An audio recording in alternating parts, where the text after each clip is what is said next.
Entre 1478 y 1833, miles de personas fueron detenidas, torturadas y ejecutadas porque sus creencias religiosas no estaban bien vistas en su patria. Fueron víctimas de la Inquisición española. La Inquisición fue una organización siniestra, pero ha estado tan oculta por la leyenda que hasta ahora ha resultado difícil contar la verdadera historia de esos días lúgubres de la Iglesia Católica. La verdadera historia de la Inquisición.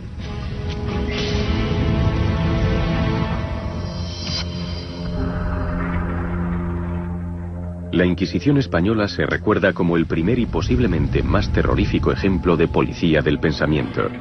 Se creó para librar a España de herejes. Los líderes políticos y religiosos de España creían que la herejía se extendería como una epidemia y les impediría unificar a la población bajo una sola bandera, una corona y, más importante aún, una sola religión. Creo que la necesidad de la Inquisición en la época final de la España medieval fue un reflejo del hecho de la existencia de varias razas y pueblos diferentes que vivían en esta misma península. Estaban los judíos, estaban los moros, por supuesto los cristianos siempre fueron los más influyentes, pero a veces se sentían amenazados por el poder, la riqueza y la diferencia de las otras culturas que estaban viviendo en Iberia en aquel momento. La Inquisición era un tribunal religioso itinerante que buscaba y castigaba crímenes contra Dios y la Iglesia Católica. En el proceso, eliminaron de España su diversidad religiosa y cultural. Reclutó a miles de informadores anónimos y envolvió sus métodos en un manto de secretismo. Los documentos de la época revelan la atmósfera de temor que provocaba. Todo el mundo tiembla ante su solo nombre, ya que tiene suprema autoridad sobre la propiedad, la vida, el honor e incluso las almas de los hombres. Los estudiosos modernos están volviendo a examinar las pruebas existentes y extraen nuevas y sorprendentes conclusiones sobre por qué surgió la Inquisición, cómo funcionaba y por qué se le permitió existir durante unos 300 años.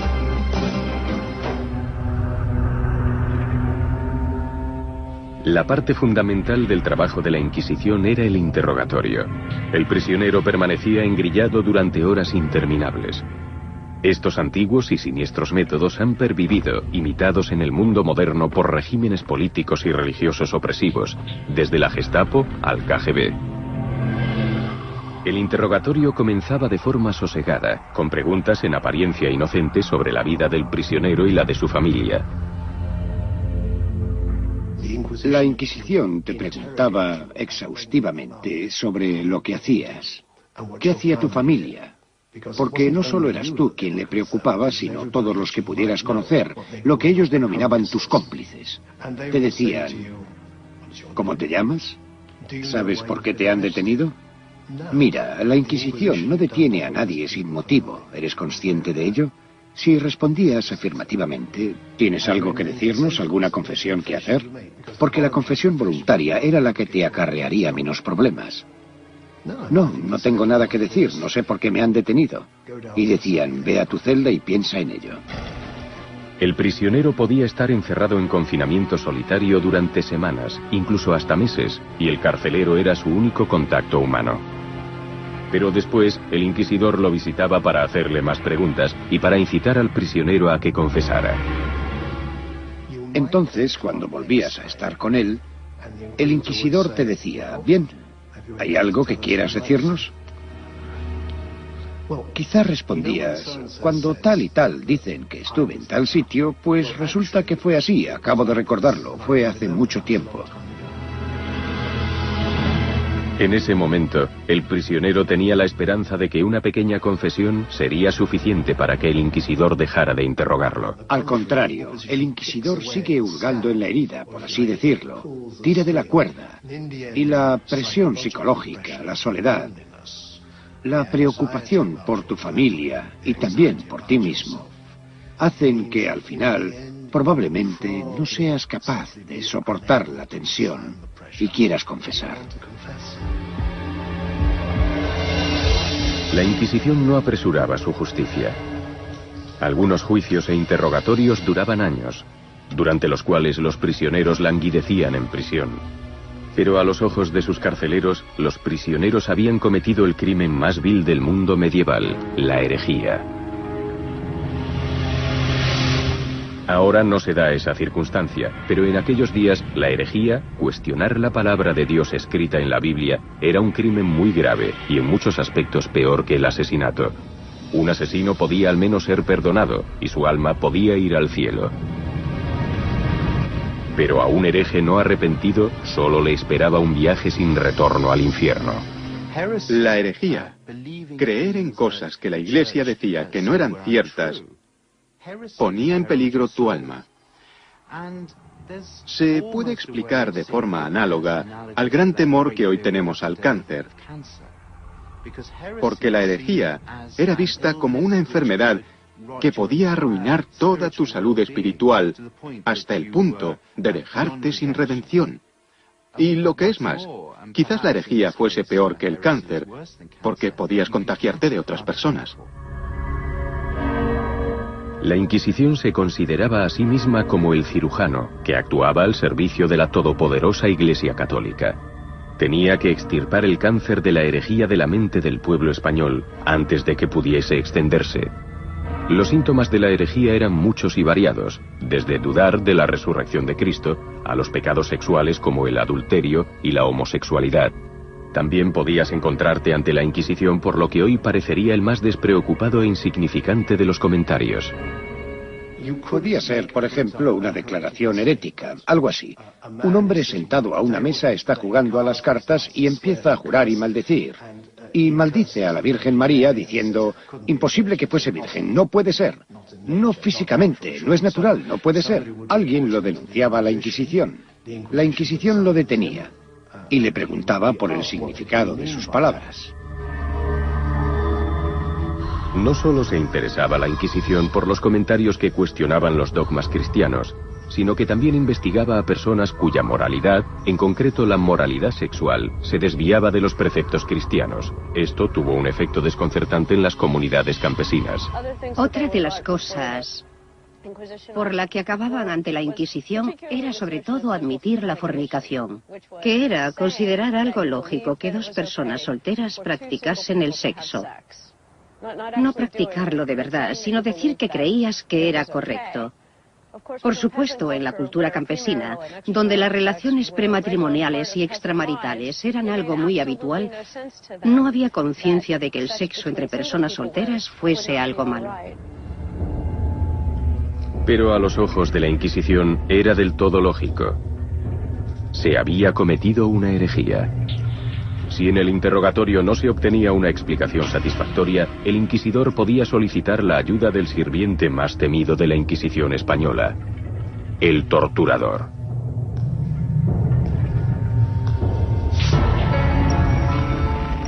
Las técnicas de tortura practicadas eran muchas y variadas, de los simples latigazos a los métodos más elaborados e imaginativos. El estrapado era una variante del ahorcamiento. A la víctima primero se la dejaba inmóvil atándola de pies y manos. Con los brazos atados a la espalda, se la levantaba del suelo, provocando gran dolor en los hombros. El dolor se intensificaba dejando caer a la víctima. Al detener la caída justo cerca del suelo, la víctima recibía una gran sacudida que le dislocaba los hombros con un ruido característico.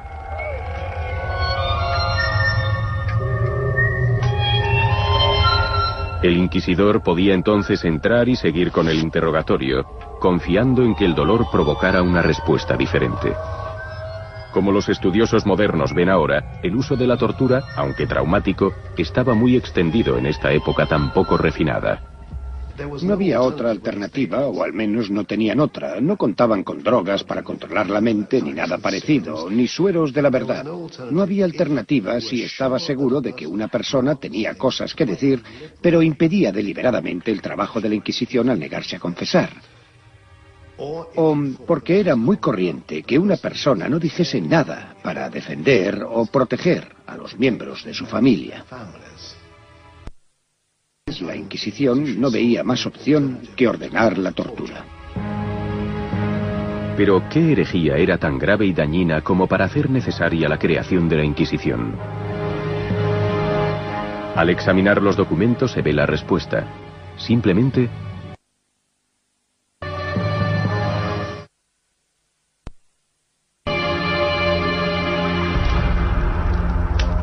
la Europa medieval no era un lugar agradable para ser judío. Las tensiones entre judíos y cristianos han existido desde los días del Nuevo Testamento. Las enseñanzas cristianas de la época decían que los judíos eran responsables de la crucifixión de Cristo y que se negaban a aceptarlo como el Hijo de Dios. Los judíos fueron perseguidos en varias épocas en muchos países europeos. No fue difícil suscitar el sentimiento antijudío en la cristiandad del siglo XIV. Todo lo que se necesitaba era que algo o alguien encendiese la llama del odio. Las comunidades pueden vivir juntas, en paz, durante generaciones. En la España medieval supongo que igual que en los Balcanes hoy en día. La tensión no pasa de la política local hasta que alguien decide que le interesa elevar el tono de esas tensiones. Un conocido predicador antijudío llamado Ferran Martínez hizo precisamente eso. En 1391 aprovechó una temporal falta de autoridad en la curia de Sevilla y utilizó su posición para incitar a la violencia física contra los judíos de la ciudad. En escenas que recuerdan las persecuciones de los judíos en la Alemania nazi, una multitud cristiana marchó hacia el barrio judío de la ciudad. Atraparon a cientos en las estrechas callejuelas y cometieron una serie de asaltos. Tan intensa fue la violencia y el pánico que en una calle en concreto cientos de judíos perdieron la vida. La calle se conoce ahora como Calle de la Muerte, en recuerdo de aquello. Entre junio y agosto de aquel año, una oleada de violencia callejera y ataques contra los judíos se extendió por toda España, desde Sevilla en el sur a Barcelona en el norte. Los muertos fueron miles.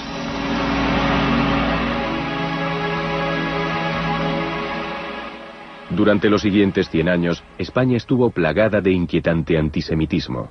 El poder y la influencia de la Iglesia Católica continuó creciendo, exigiendo la adhesión incondicional a la única fe verdadera, el cristianismo.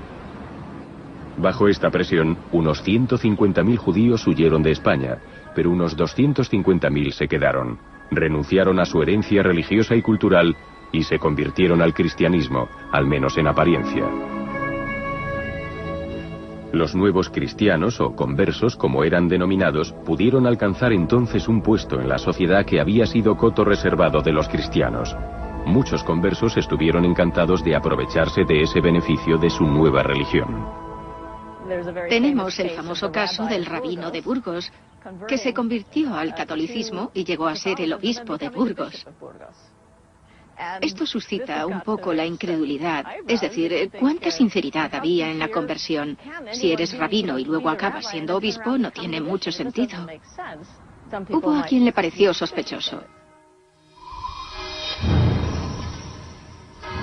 La rivalidad, la animosidad, esos sentimientos de, a veces odio real, por parte de los cristianos viejos hacia las comunidades judías, no solo se daban por la religión, sino también por la competencia en cuanto al trabajo y la posición social.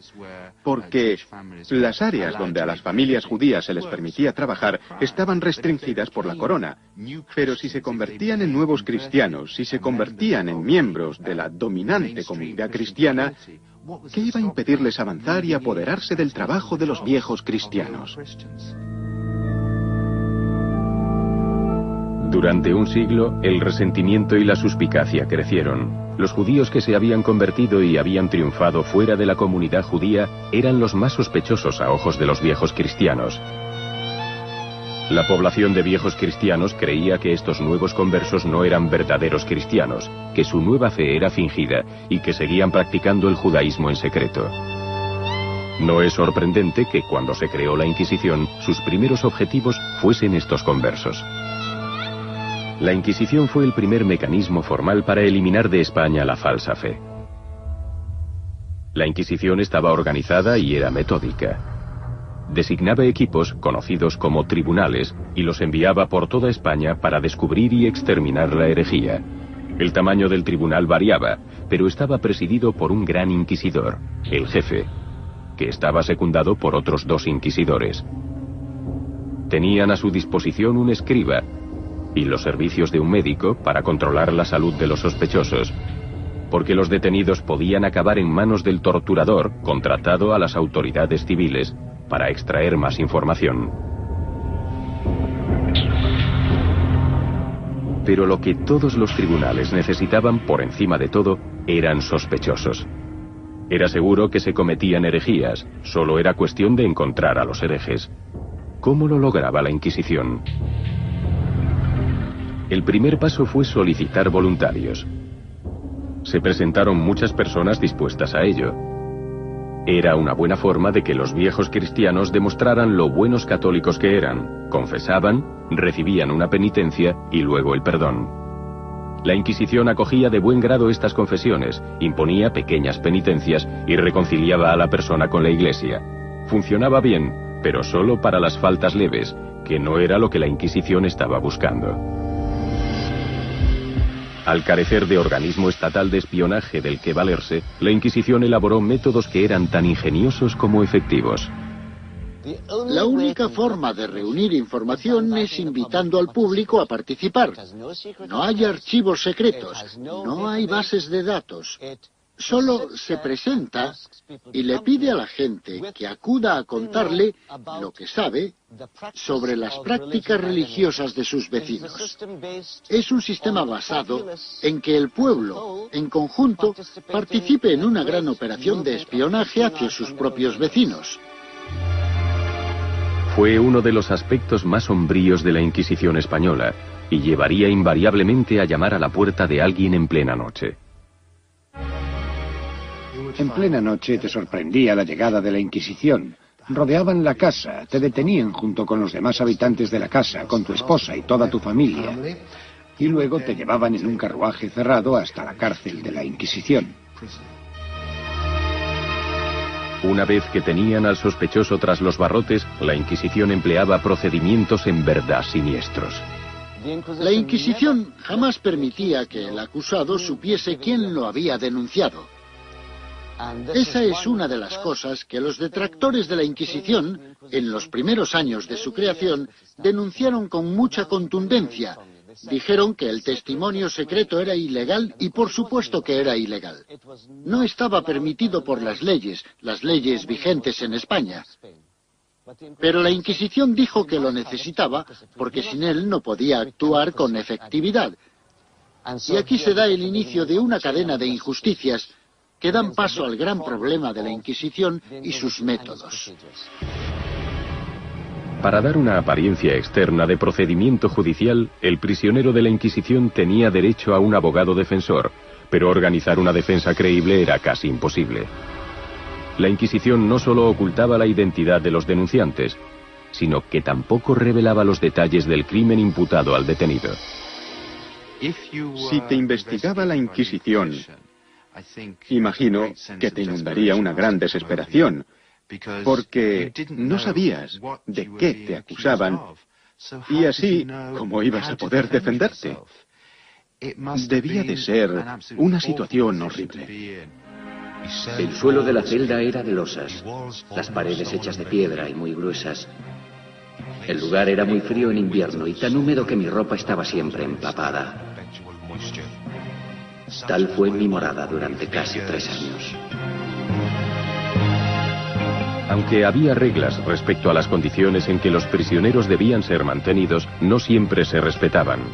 El inquisidor local tenía que inspeccionar la prisión todas las semanas, pero eso sí cumplía con su deber con cuidado y atención, lo cual no siempre era el caso.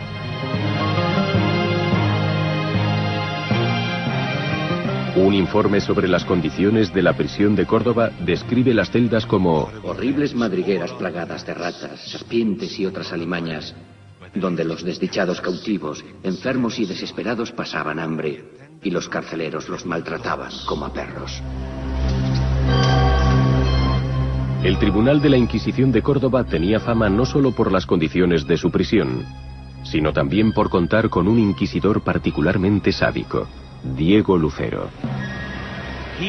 Se hizo famoso por detener a cientos y cientos de sospechosos cristianos, es decir, nuevos cristianos conversos.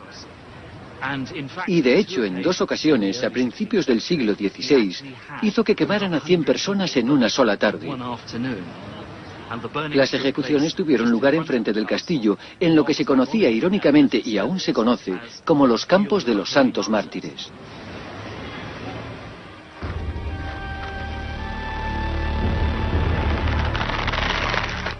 Resultaba muy fácil para los sádicos inquisidores satisfacer su crueldad. Eran los únicos encargados de decidir cuándo, cómo y con qué frecuencia poner en práctica la tortura. Una de las torturas de la Inquisición más imaginativas era la de la toca, o la tortura del agua. La víctima era atada, inmovilizada sobre una superficie, y se la obligaba a tragar un trozo largo de tela absorbente. Cuando ya no le cabía más tela en la garganta, se vertía agua dentro de su boca, que el torturado tragaba por reflejo.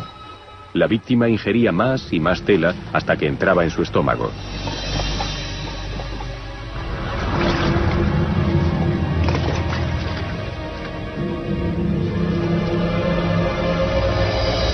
Después se tiraba de la tela hacia afuera con el consiguiente y tremendo dolor.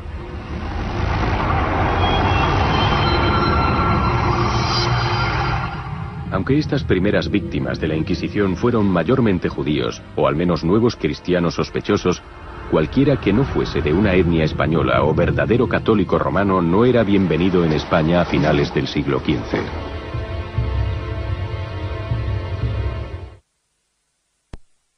El programa que van a ver contiene lenguaje violento y escenas que pueden ser inadecuadas para algunos miembros de la familia. El espectador ejercerá su propio criterio. España actualmente es un país moderno, activo y cosmopolita, seguro de su fe católica y orgulloso de su familia real. Solo hay unos cuantos signos visibles de que la Inquisición existió alguna vez.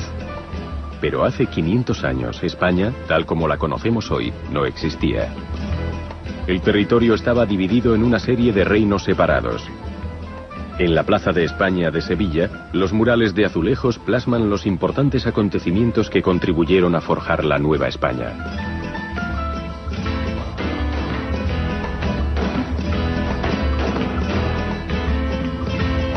Los 54 murales reflejan una serie de temas: la realeza, la religión y la guerra. Cada uno de ellos es esencial para la historia de la Inquisición española. Hasta la época de la Inquisición, muchos de los reinos de España habían estado gobernados por musulmanes o moros. La influencia mora aún puede apreciarse hoy día.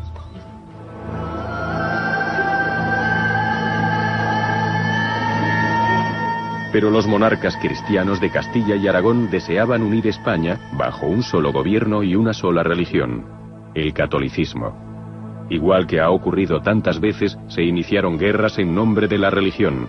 En las batallas consiguientes, los moros fueron empujados cada vez más al sur por los ejércitos cristianos. Finalmente, los moros fueron expulsados en 1492, el mismo año que el rey Fernando de Aragón y la reina Isabel de Castilla enviaron a Cristóbal Colón en el viaje que conduciría al descubrimiento del Nuevo Mundo y las Américas. Los españoles aún celebran la victoria de los cristianos sobre los musulmanes. En Alcoy, en el sureste del país, el acto principal de su fiesta anual es la escenificación de la expulsión de los moros por los cristianos. Es una escena vistosa y excitante para el turista moderno. Pero habla de una época, no tan distante, en que la intolerancia religiosa siempre condujo a la violencia y al derramamiento de sangre. Isabel y Fernando probablemente creyeron que sus problemas se habían terminado.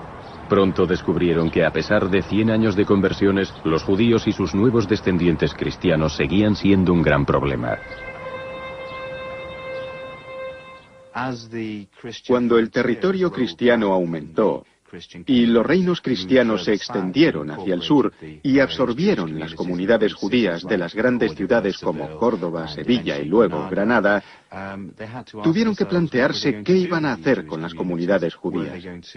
¿Iban a tolerar su existencia?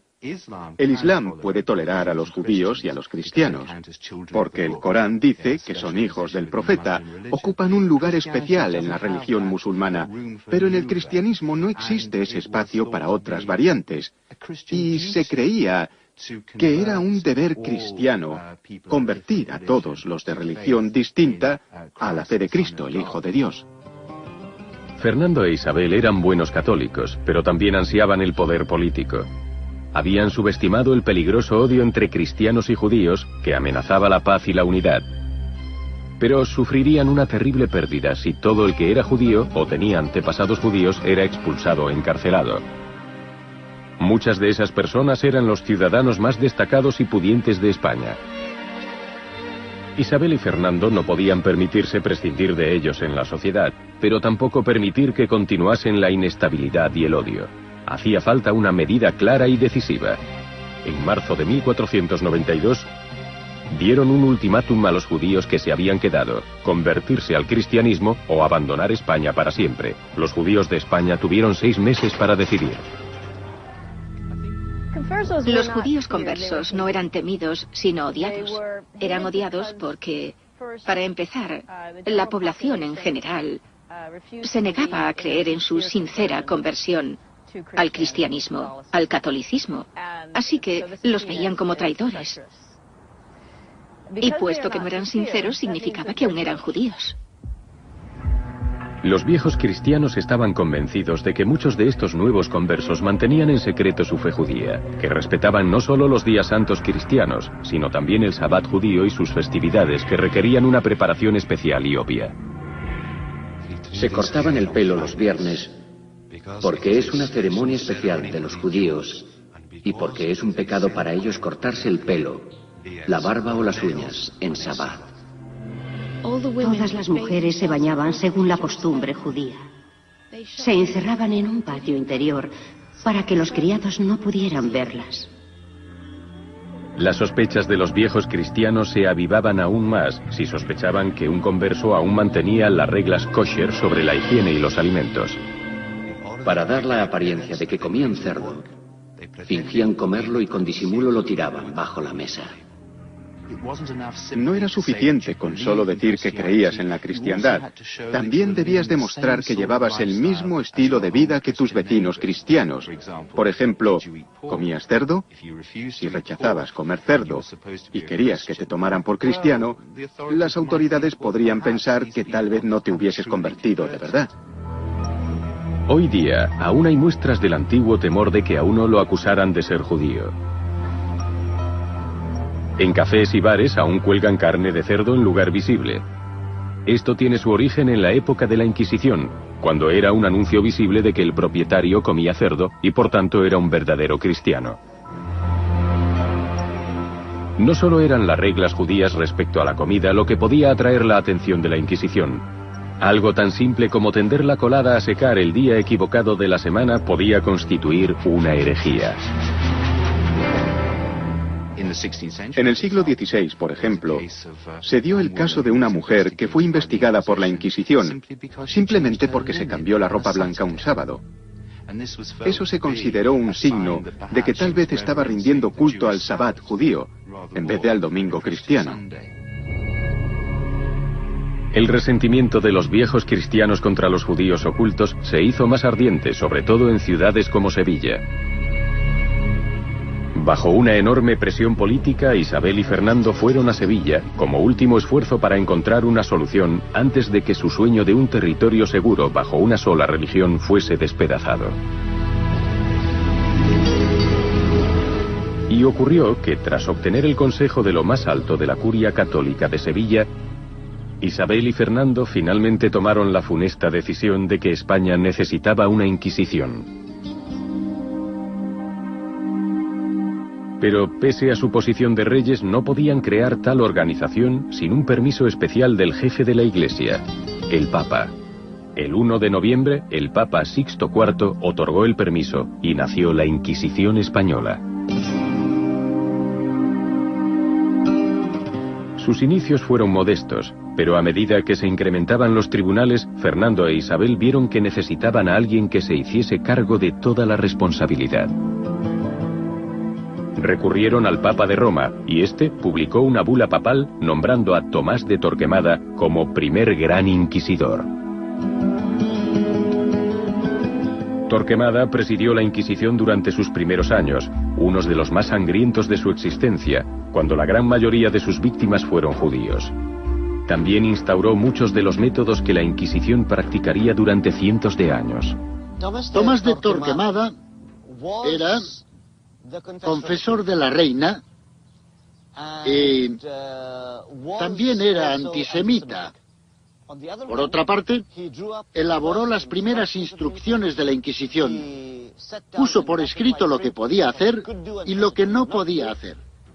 Y gracias también a él, la Inquisición se convirtió en un organismo burocrático controlable que siguió sus reglas durante los siguientes 100 años. Las normas de la Inquisición no eran distintas para hombres y mujeres. De hecho, sabían que el linaje judío era transmitido por las mujeres y que las mujeres judías tenían mucha influencia en la comunidad conversa. Así que la Inquisición no tenía reparos en aplicar la tortura a las mujeres con el mismo vigor que a los hombres. A las mujeres detenidas se las desnudaba antes de ser torturadas. Para algunas de ellas, la humillación de estar desnudas en presencia de hombres era suficiente tortura, pero si eso fallaba, el torturador empezaba su trabajo. El potro era una de las torturas. La víctima era atada a una superficie o a un poste vertical y se colocaban cuerdas alrededor del cuerpo, provocando dolor en determinadas áreas donde resultaba menos soportable.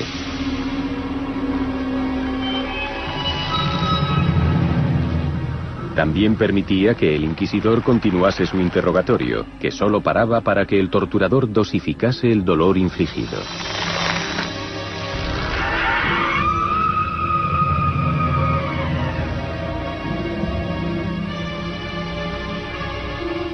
Había que ir con cuidado. Las reglas de la Inquisición decían que la tortura no debía usarse para castigar o matar a la víctima. Tenemos noticia de todo esto porque el notario, el escriba, tomaba nota de cada palabra, de cada grito, todo sonido quedaba anotado. Y se puede apreciar el temblor de su mano mientras escribía. Pero los documentos muestran que la tortura era un método muy efectivo para extraer confesiones.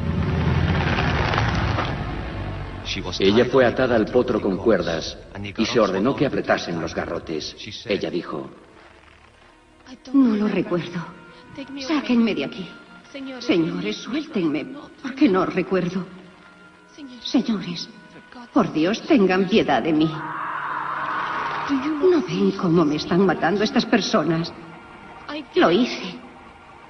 Por Dios, suéltenme.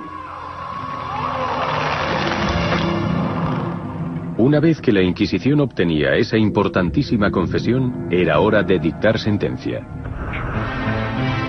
Eso se hacía en la clausura de la campaña de la Inquisición en un pueblo dado, la ceremonia de auto de fe.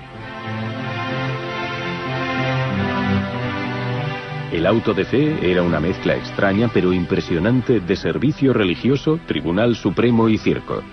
Los culpables eran colocados en fila ante una muchedumbre en silencio y se iban anunciando los castigos.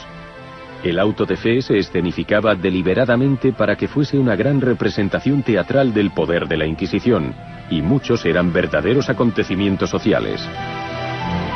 Igual que las autoridades civiles, la Inquisición contaba con una serie de castigos a su disposición, desde cárcel al destierro o la muerte.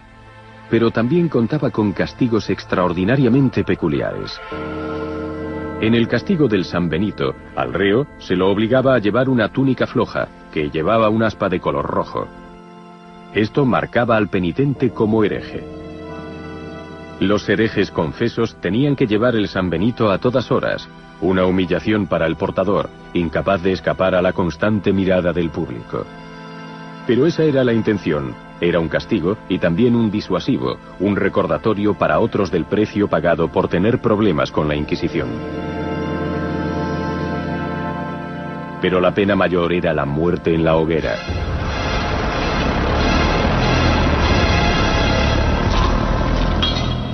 La muerte en la pira se reservaba a dos clases de víctimas. A algunos herejes obstinados que se negaban a cooperar y a pecadores reincidentes. En los días de la Inquisición, la segunda falta casi siempre acababa siendo la última. Para evitar mancharse las manos, la Inquisición no era la que administraba la sentencia de muerte. En lugar de ello, entregaban al acusado a las autoridades civiles que ejecutaban la sentencia. Incluso al final había un rayo de esperanza para los reos herejes. Si confesaban sus pecados, podían evitar que los quemaran vivos, pero a cambio, los estrangulaban hasta morir. Una opción no mucho mejor, pero escogida por muchos.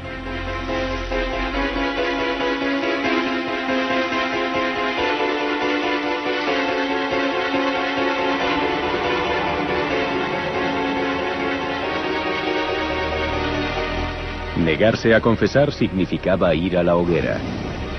La horrible muerte era inminente.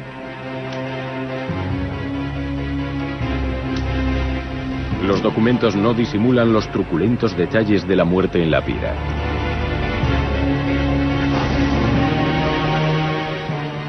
Cuando las llamas lo alcanzaron, se inclinó, se retorció y contorsionó hasta que no pudo más. Estaba tan gordo como un cerdo cebado y ardió por dentro. Así que cuando las llamas se apagaron, siguió ardiendo como un carbón al rojo vivo. Acabó reventando y sus entrañas se desparramaron como las de Judas.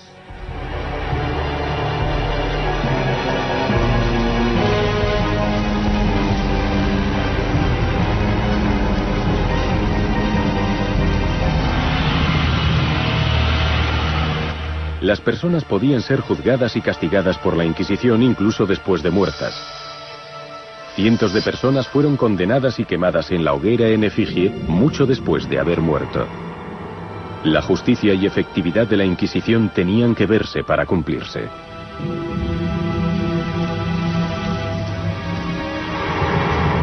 «500 años después, es difícil calcular cuántas personas murieron a manos de la Inquisición.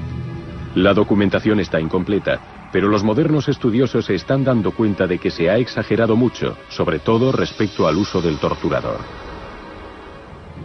A las autoridades de la Inquisición no les gustaba mucho recurrir a él porque significaba traer a alguien de fuera, que sería alguien considerado como grosero y falto de educación, y la Inquisición no quería que personas así se mezclasen o tuviesen nada que ver con el proceso de investigar la herejía, la conducta, las almas de las personas y todo eso.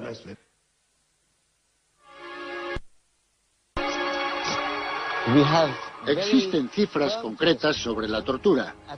En determinados periodos se usó con abundancia, en el siglo XVII, pero durante periodos muy cortos, e incluso entonces en general puede que hasta un 5 o un 6% de los prisioneros fuesen torturados. Pero, en total, el número de casos es muy pequeño. La tortura se reservaba solo para los casos más graves de herejía, pero no hay duda de que se practicaba. Aunque sospecho que en realidad la gente exageró sobre su utilización. Y en cierto sentido fue culpa de la Inquisición. Sus juicios no eran públicos, tenían prisiones propias, pero nadie sabía bien qué ocurría en ellas. Así que cuando no sabes qué está ocurriendo, siempre imaginas lo peor. ¿Significa eso que la idea que nos transmitieron sobre la Inquisición es equivocada? Es bastante probable que así sea. ¿La razón? La propaganda. Propaganda antiespañola y anticatólica, conocida por los expertos como el mito negro o la leyenda negra. La leyenda negra era propaganda creada deliberadamente por el gobierno inglés y las autoridades holandesas en el siglo XVI. Y como resultado está claro que lo exageraron todo. De esa forma convencieron al resto del mundo de que España era un país malvado. Fue una buena táctica política y religiosa. La leyenda negra fue la respuesta al creciente poder de España en el siglo XVI. En parte, hablaba del dominio represor de España en Europa, en Italia y después en los Países Bajos. Y también a la forma en que los españoles conquistaban el Nuevo Mundo e intentaban imponer su modo de vida y, por supuesto, su religión cristiana. Así que creo que la leyenda negra surge por el temor de que España use la crueldad para extender el catolicismo. Esta opinión no era muy compartida por los españoles. Llegaron a confiar en la Inquisición. Les proporcionaba una clara identidad nacional católica. La Inquisición española contaba con el apoyo del público, por eso existió durante unos 300 años. Durante ese tiempo el interés de la Inquisición varió. Durante los primeros 50 años se centró en los conversos, pero después de eso logró encontrar herejes en otras comunidades. A veces la Inquisición parece como un monstruo que tiene que encontrar nuevas formas de alimentarse. Al principio centra su interés sobre todo en los judíos. Luego empieza a observar las prácticas de los moros. De 1520 en adelante, examina las actividades de posibles luteranos o protestantes en España y luego en la segunda mitad del siglo se reinventa una vez más y empieza, por así decirlo, a mirar en el dormitorio, averiguando lo que los cristianos comunes hacen entre ellos, qué se dicen y cómo se comportan. Para los españoles de a pie la Inquisición era muy importante. Creían que debido a que su creación la había impulsado el Papa, era obra de Dios. Rechazar a la Inquisición era rechazar la voluntad de Dios. ¿Quién iba a hacer eso en un país católico hasta la médula? En primer lugar, no podemos ignorar que para muchos españoles corrientes, la Inquisición, el Santo Oficio, realizaba una buena tarea cristiana. Los protegía de la posible infección de la herejía. Establecía las normas de conducta de la comunidad. Intentaba evitar la conducta antisocial, como diríamos hoy. Pero creo que hay otra razón, que es ¿quién iba a tener el valor político de abolir la Inquisición? En un principio, el valor político vino de fuera de España. Las tropas francesas, mandadas por Napoleón Bonaparte, invadieron y conquistaron España en 1808. Uno de los primeros actos de Napoleón fue disolver la Inquisición. Se opuso a que un organismo religioso fuese más importante que las autoridades civiles. Pero la presencia francesa duró poco. Los españoles pronto recuperaron sus territorios y de inmediato reinstauraron la Inquisición. Pero igual que las hogueras de los autos de fe se extinguían, así ocurrió con la Inquisición. Aunque volvió a instaurarse en 1815, el mundo había cambiado. Era un lugar muy diferente al que había sido a finales del siglo XV. La Inquisición no tuvo fuerza para sobrevivir mucho tiempo. El resto de Europa y con ella España dejaron de creer en la herejía. Una gran parte de la población no se tomaba la herejía en serio. La Inquisición ya no castiga a la gente, así que se queda desfasada y acaba siendo abolida, porque, por razones políticas, no está en consonancia con la imagen de progreso que ahora quieren proyectar en Europa. El 15 de julio de 1834, la reina de España finalmente disuelve la Inquisición española. El nombre de esa reina era Isabel II. Fue casi como si la Inquisición hubiese completado un ciclo, y aunque quizá nos haya llegado una historia distorsionada sobre los métodos terribles de la Inquisición, sigue siendo un legado muy fuerte. Las inquisiciones no han desaparecido, y la religión, la raza, las ideas políticas continúan causando conflictos en todo el mundo. Las tensiones entre católicos y protestantes en Irlanda del Norte, la limpieza étnica en los Balcanes, o el uso de la religión por los talibanes como medio para imponer el poder político en Afganistán. Todos ellos espiaron el alma de sus vecinos para ver si compartían sus mismas creencias, y cuestionaron la idea de que las diferencias deben tolerarse. Pero no tenemos que viajar muy lejos para ver con qué facilidad pueden hacer una inquisición. ¿A qué hacía referencia George Orwell cuando escribió su libro 1984? Al gran hermano, que quería controlar no solo lo que decías o hacías, sino lo que pensabas. Se puede ver después de todo en los Estados Unidos a principios de la década de los 50 en la Inquisición practicada en Hollywood por el Comité de Actividades Antiamericanas. ¿Es miembro del Partido Comunista o ha sido alguna vez miembro del Partido Comunista? Voy a expresar mi respuesta de la única forma en que todo ciudadano estadounidense... Creo que la Inquisición española, en cierto sentido, sigue existiendo.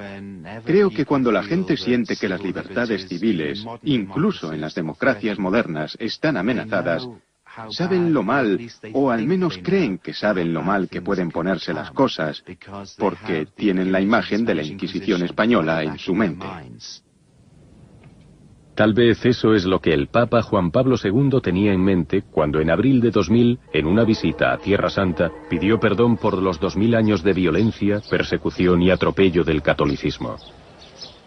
Pidió perdón por el uso de la violencia que algunos cometieron en nombre de la verdad contra los judíos y por la violación de los derechos humanos y la hostilidad mostrada contra los seguidores de otras religiones.